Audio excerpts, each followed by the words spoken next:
قل لو كان معه آلهة كما يقولون إذا لابتغوا إلى ذي العرش سبيلا سبحانه وتعالى عما يقولون علوا كبيرا تسبح له السماوات السبع والأرض ومن فيهن وإن من شيء إلا يسبح بحمده ولكن لا تفقهون تسبيحهم إنه كان حليما غفورا وإذا قرأت القرآن جعلنا بينك وبين الذين لا يؤمنون بالآخرة حجابا مستورا وجعلنا على قلوبهم أكنة أن يفقهوه وفي آذانهم وقرا وإذا ذكرت ربك في القرآن وحده ولوا على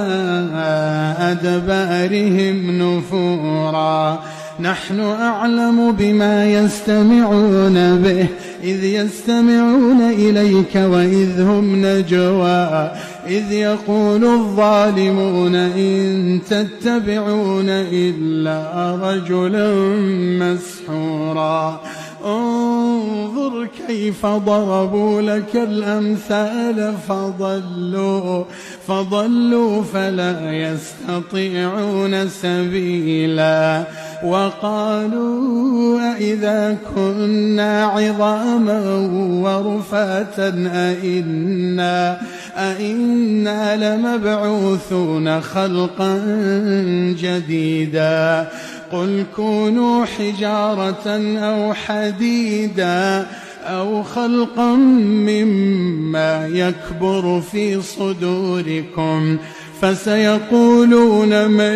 يعيدنا قل الذي فطركم أول مرة فسينغضون إليك رؤوسهم ويقولون متاه قل عسى أن يكون قريبا يوم يدعوكم فتستجيبون بحمده وتظنون إن لبثتم إلا قليلا قل لو كان معه آلهة كما يقولون إذا لابتغوا إلى ذي العرش سبيلا سبحانه وتعالى عما يقولون علوا كبيرا تسبح له السماوات السبع والأرض ومن فيهن وإن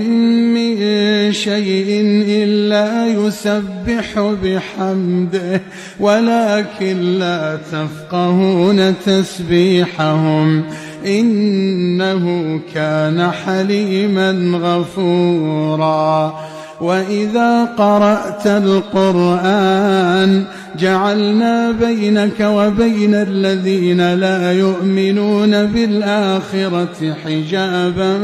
مستورا وجعلنا على قلوبهم أكنة أن يفقهوه وفي آذانهم وقرا وإذا ذكرت ربك في القرآن وحده ولوا